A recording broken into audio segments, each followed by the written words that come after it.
Você estará ouvindo a palavra de Deus.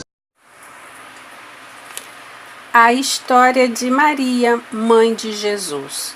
O nome Maria no Novo Testamento grego é Maria ou Mariam, derivado do hebreu Miriam, no latim é Maria. Maria, a Virgem, mãe de Jesus. Todas as informações a seu respeito somente encontramos nas Escrituras. Maria, mãe de Jesus, é uma das figuras mais sublimes da Bíblia. Sua vida foi caracterizada pela fé, humildade e obediência à vontade de Deus. Ela também ocupa uma posição única na história humana, como a mulher escolhida pelo Senhor para conceber Jesus, o Salvador do mundo. Esta jovem é quase tão bem conhecida hoje como a criança divina que nasceu dela. É amada e admirada por milhões de pessoas em todo o mundo. A Escritura diz que no 6º mês, após Isabel, a mãe de João Batista, tê-lo concebido, o anjo Gabriel foi enviado a Nazaré, uma cidade ou aldeia da Galileia, a uma virgem chamada Maria, que ali morava e era noiva de um carpinteiro chamado José, reconhecido como descendente do rei Davi. Não se diz que a virgem também o fosse. Muitos eruditos, aqueles que têm vasta e variada instrução, acreditam que ela também pertencia à mesma linhagem, porque o anjo diz que o filho que ia nascer dela receberia o trono de Davi, seu pai, e que foi feito da linhagem de Davi segundo a carne, conforme os livros de Romanos 1, 2 Timóteo 2 e Atos 2. Além disso, esses eruditos acreditam que a genealogia de Jesus Cristo, como se dá no livro de Lucas, é pelo lado materno, vindo de Eli, que se supõe ser o pai dela, e a de Mateus pelo lado paterno. Como quer que seja, o anjo saudou a Maria dizendo: "Salve, agraciada, o Senhor é contigo", anunciando-lhe que ela teria um filho a quem deveria chamar de Jesus, e disse: "Este será grande, será chamado Filho do Altíssimo. Deus, o Senhor, lhe dará o trono de Davi, seu pai. Ele reinará para sempre sobre a casa de Jacó, e o seu reinado não terá fim." Maria, por ser virgem, questiona o anjo Gabriel como isso aconteceria. E ele lhe diz que o Espírito Santo viria sobre ela e realizaria a concepção de forma sobrenatural.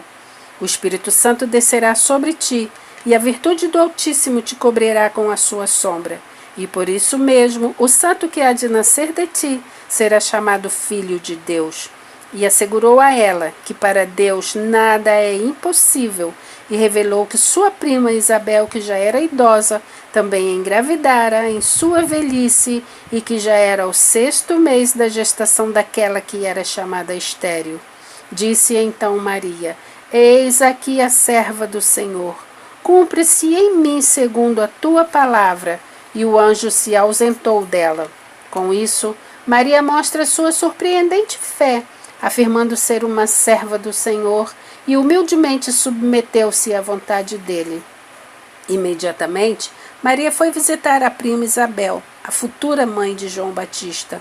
Assim que Isabel ouviu a sua voz, o bebê em seu ventre pulou de alegria, e Isabel foi cheia do Espírito Santo e louvou o Deus de Israel, porque lhe fora divinamente revelado que Maria daria à luz o Salvador do mundo, dizendo: "Bendita tu entre as mulheres, e bendito o fruto do teu ventre. E de onde me provém isto a mim, que venha visitar-me a mãe do meu Senhor? Pois ao chegar aos meus ouvidos a voz da tua saudação, a criancinha saltou de alegria no meu ventre. Bem-aventurada a que creu, pois hão de cumprir-se as coisas que da parte do Senhor lhe foram ditas." Naquele momento, uma canção de louvor e ação de graças brotou no coração de Maria. O belo hino denominado a Magnífica. Ele é semelhante, em muitos aspectos, a antigos cânticos hebraicos encontrados no Antigo Testamento, como a oração de Ana em 1 de Samuel 2 e a canção de Davi em 2 de Samuel 22. Assim cantou Maria: "A minha alma engrandece ao Senhor, e o meu espírito se alegra em Deus, meu Salvador." Veja este hino no livro de Lucas 1, 46 a 55. Isto nos dá a entender a profunda piedade e a solene alegria com que estas santas mulheres contemplaram o poder e a graça de Deus, que por seu intermédio ia realizar as antigas promessas feitas a Israel e trazer a salvação ao mundo. Maria permanece 3 meses com Isabel e depois voltou para Nazaré. Quando José, seu noivo, descobriu sua gravidez, planejou deixá-la sem que ninguém soubesse a razão. José era um homem justo e não queria expô-la à desonra pública. Mas, enquanto meditava sobre isso, eis que, em sonho, lhe apareceu um anjo do Senhor dizendo: José, filho de Davi, não temas receber a Maria como sua mulher, pois o que nela está gerado é do Espírito Santo. Ela dará à luz um filho e lhe porás o nome de Jesus, porque ele salvará o seu povo dos seus pecados. Tudo isso aconteceu para que se cumprisse o que o Senhor havia dito através do profeta. Eis que a Virgem conceberá e dará à luz um filho, e ele será chamado de Emanuel, que significa Deus conosco. José, ao despertar do sonho, fez o que o anjo do Senhor lhe havia ordenado e recebeu Maria como sua mulher.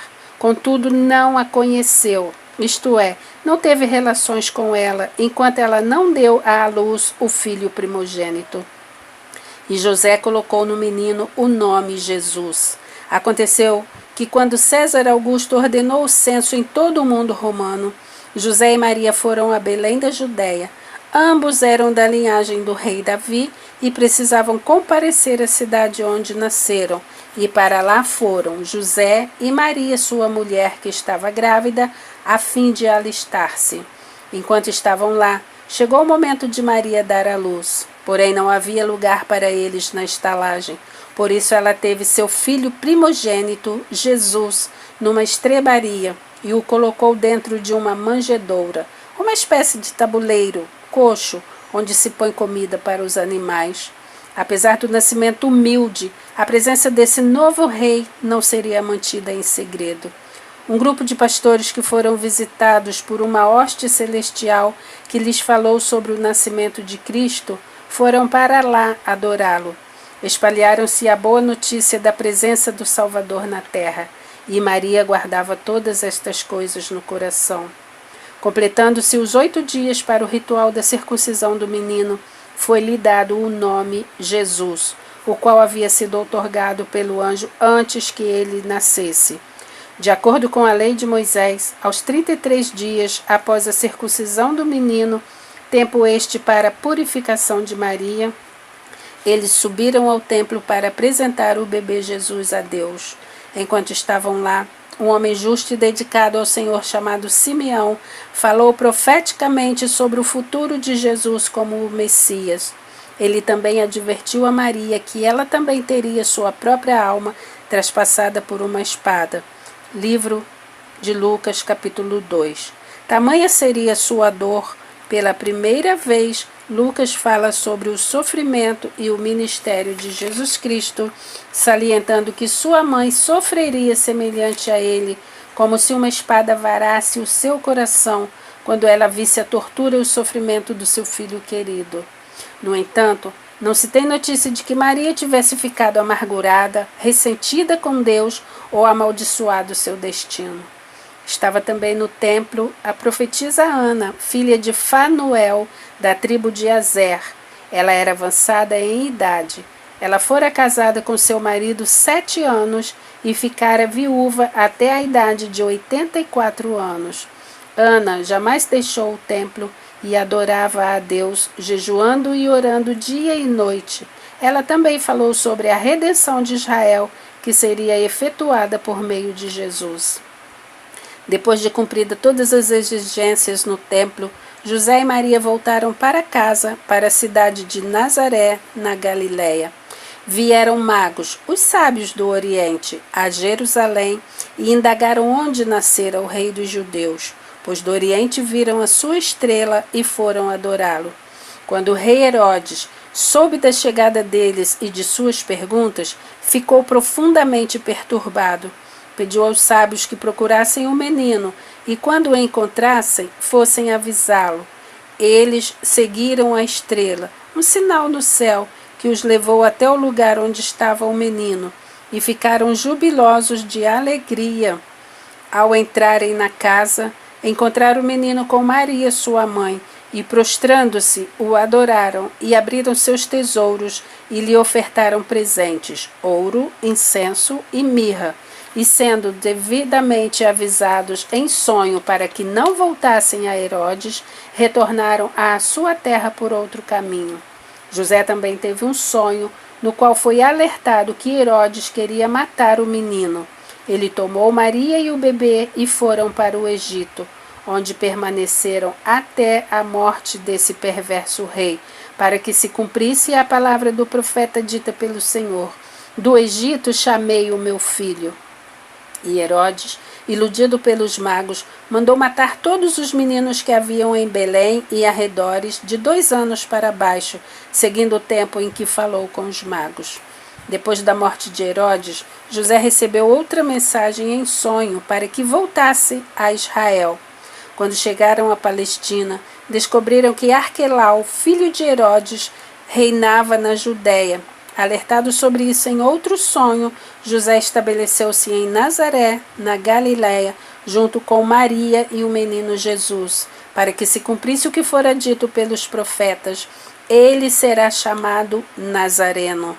José e Maria iam todos os anos a Jerusalém para a festa da Páscoa.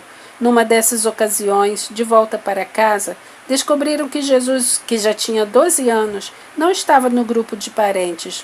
Voltaram a Jerusalém e o encontraram no templo.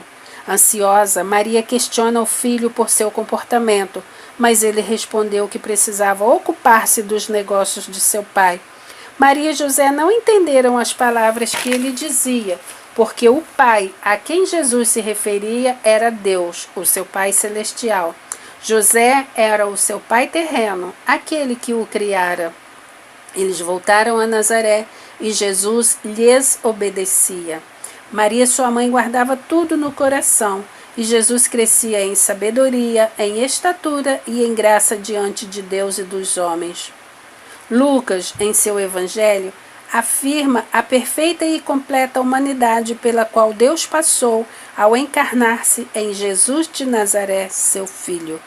Como qualquer pessoa, Jesus passou pelas diversas fases do desenvolvimento humano, porém de forma brilhante, perfeito e sem pecado.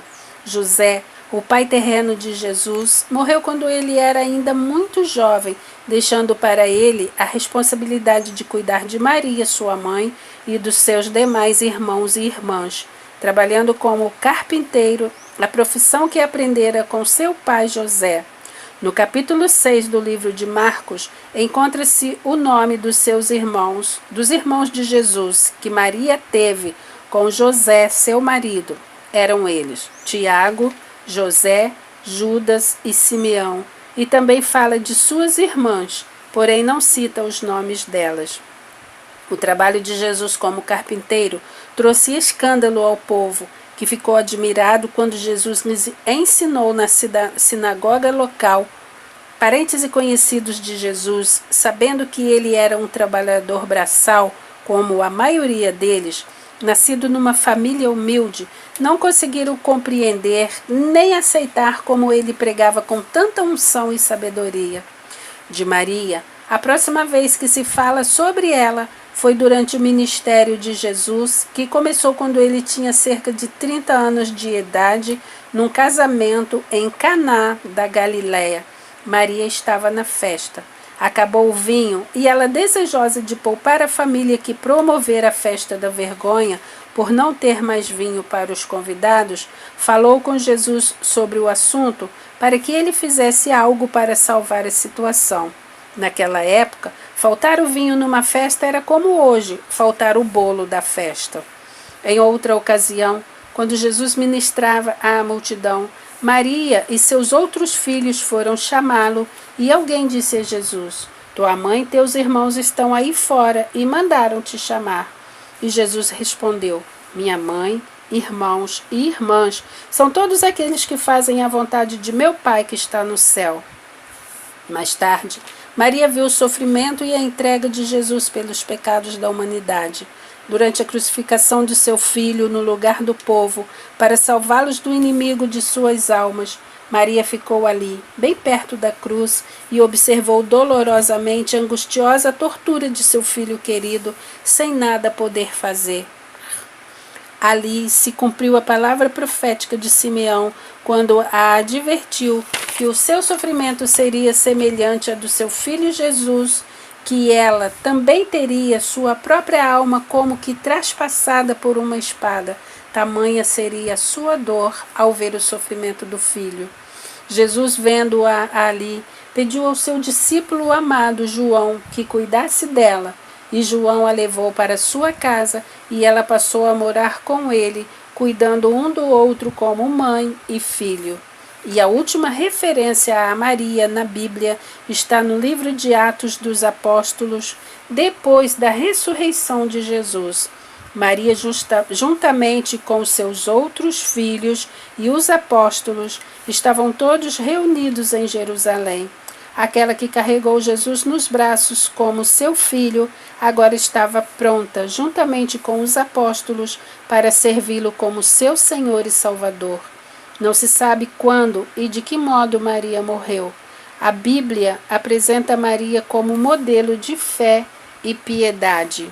Esta foi a história de Maria, a mãe de Jesus. E lembre-se, Jesus te ama.